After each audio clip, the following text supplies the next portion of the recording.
Another myth that came to mind when I was talking this morning, is that all sellers are the same. One of those sellers too. Right? Yes, Jay, you need to feel the nuances of the deal. All sellers are the same is something that I find humorous. It's a huge myth. Huge. I don't know if two sellers are the same at all. I mean, just look at tapes. One seller may not be the same tape from one tape to another. No. And then you get my brother-in-law, the engineer, who's like, oh, and then you could just like automate the tapes that you get. I'm like, dude, no. Yeah. I mean, possibly, but you'd have to convert all of them into one format before you could do any kind of analysis on that. So we have a huge, one of the things I'll be adding in our 5-week class is my pivot table, which is probably invaluable. Since 2017, I think I started. I recorded every single header and basically normalized the whole list, so I can literally look up anything and say, okay, it means this. Granted, just last week had another tape where it was a header that came across, it was a misspelling, and is what it is, right? So yes. But no two tape tapes is different. No two sellers. Seller to seller is different. How they want to work it. Yeah. Some sellers don't want you to counter. If you have an asset, you make an offer. Listen, we gave you the collateral file. It's a final offer. You have to lower your O&Es. Some sellers are very flexible with things. Some sellers won't give you service notes. Yeah. Right. And some sellers are used to working with small investors, which makes it easier for us to work with them and make things happen a little bit easier and quicker. And some sellers will work with Nathan differently than they work with us. Sure. Right. Yeah. I mean, we don't get the tapes anymore, right? We know who Nathan doesn't get the tapes and I do, right? Like, why? And it has nothing to do with who we are. It is what it is. Well, and what I wrote down here was all sellers just want to screw you over. All they want to do is take a buck and leave. Very good set. Yeah. Are all notes on sellers tapes bad? No, not at all. Not at all. And having been on the other side of the table, and Dave, you know this, sellers often don't have all the information. And so when a buyer comes in and says, okay, well, I found this and this and this, and you're like, oh, really? I had no idea. Yeah. We're not screwing. The seller's not screwing when they say they don't know most of the time. Most of the time. Yeah. Understand the fact that the ones that are trying to screw you over, what we've learned over the years is the ones that do try to screw you over, they don't last long. No. So, it's not worth it for the sellers to be out there just like trying to mess everyone over and, sell you a bunch of crappy assets. If you're dealing with a seller who seems to be not sure what's going on, ask others. You're going to find out that people either know them already, that they're joker brokers, right? More than likely. And understand the fact that sellers sometimes, what most big sellers do, really big sellers do, is they'll buy a pool of, say, 100 assets, and they'll do 20 assets and send them out and sell off 20 for a profit to pay for the other 75. Yeah. Do it very often. And sometimes they put good stuff in there. Sometimes they just cut it down and they just make it happen. Yeah. And a little caveat, since this doesn't happen anymore, and I'm sure the gentleman doesn't, we won't mention names. There's some sellers out there that will send you a different tape, then they'll send somebody else.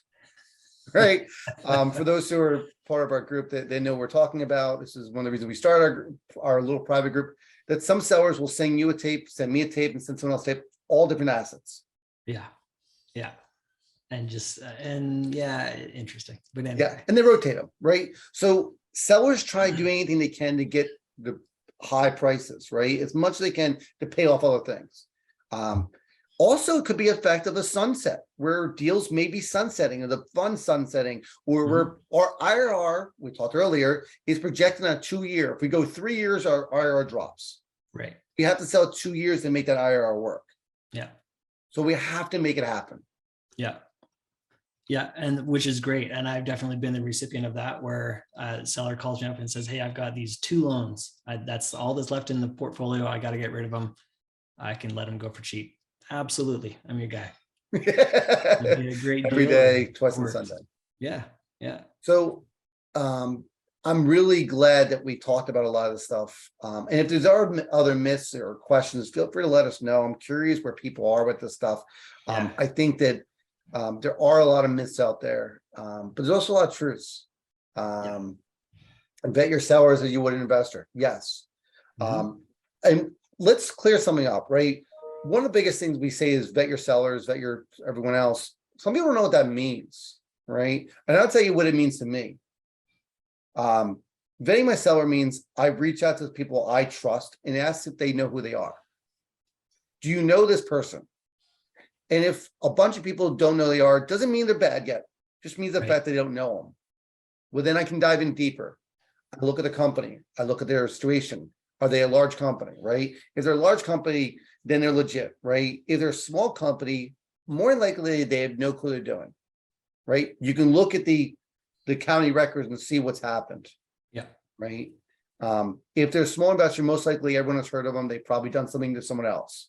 So that's my vetting process. However, most of the people I buy from, I repeat buy from them. I don't buy unless the single asset from one seller who said, listen, I originated a note. Right. And I buy from both, but yeah, the repeat, when you get in with somebody and then you can buy from them over and over again, that's your best case scenario. And then you know them, they know you, and you know that, you've got a good working relationship. But it's important to be able to know who's the seller on this. I've got some that I bought like in 2015 that I still haven't resolved, where they sold the loans they shouldn't have. And I'm not sure that they actually knew that, but that's a different story. But we're still getting that resolved. And this is many years later, and they've had my money for this long, and hopefully that's being refunded very soon. We'll see. And make sure, guys, if you see someone say, give me your money, I'll send you wired loans, it's actually legit. If you're at that point, you should already know if your seller's legit or not. And if they are legit, you should be able to trust that, right? Escrow is a big question mark in our space. And I get that for brick and mortar investors who used to escrow, but legitimate sellers, that's how they work. In general, escrow still isn't widely used. Nope. I'm okay with that. Yep. I mean, Jay, I bought properties from Jay before. We bought a couple parcels with him, and there was no escrow. It was wired money over and be done with it, right? Because the trust is there. For the new investors, that's kind of weird. You're trusting this person that you emailed back and forth, you haven't met, probably haven't talked to, and whatnot.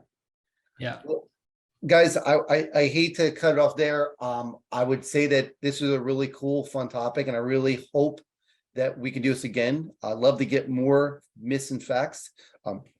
I've got more on my list, so we'll have to do another round and talk about some more. We won't be together for the next couple weeks. We have some things on our agenda, so we double backed it up. It's gonna be getting a little crazy, but we'd love for you guys to take a look at. We posted into the chat box, the comment box, the 5-week that we're coming up with. Please take a look at that. Even if you're experienced, the resources available in there are going to be probably unheard of. I was talking to someone the other day that was part of a big training program, and some of the resources we're sharing isn't there. And there's a reason why we can't share some of the resources publicly, but we're going to give it to the group and they jump in there. So a lot of it is our private stuff. This is what we use in our own business. And just so we don't normally share that kind of thing. We're going to share it now. Yes. And as a reminder, DME will be kicking off in June. The site will be updated shortly if you missed in the beginning.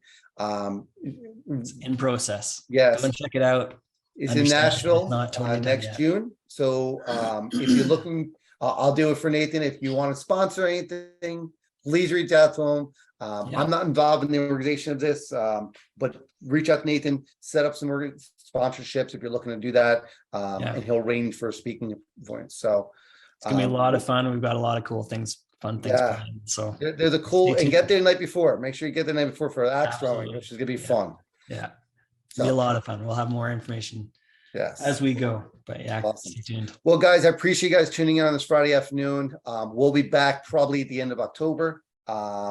And let us know if you have any questions, if there's anything going on or curiosities that's happening. There's a lot of curiosity about default loans and stuff like that. Don't get too excited about that. Understand the fact that a lot of the stuff is held by the federal government. Fannie and Freddie, you're not going to get those loans that are defaulting. I know there's a lot of articles about that. So just be careful what you read. That loans are defaulting like crazy doesn't mean they're trickling down to you anytime in the next 6 months. Those are probably be pushed out a little bit longer. So, all right. Well, Nathan, thanks for joining. Hey, thank you. We'll be talking, I'm sure, soon. And again, 23rd of October will be Tuesday nights. We'll be jumping on at 8 o'clock. We'll hope to talk to everyone then. Okay. Thanks, everybody. Take care.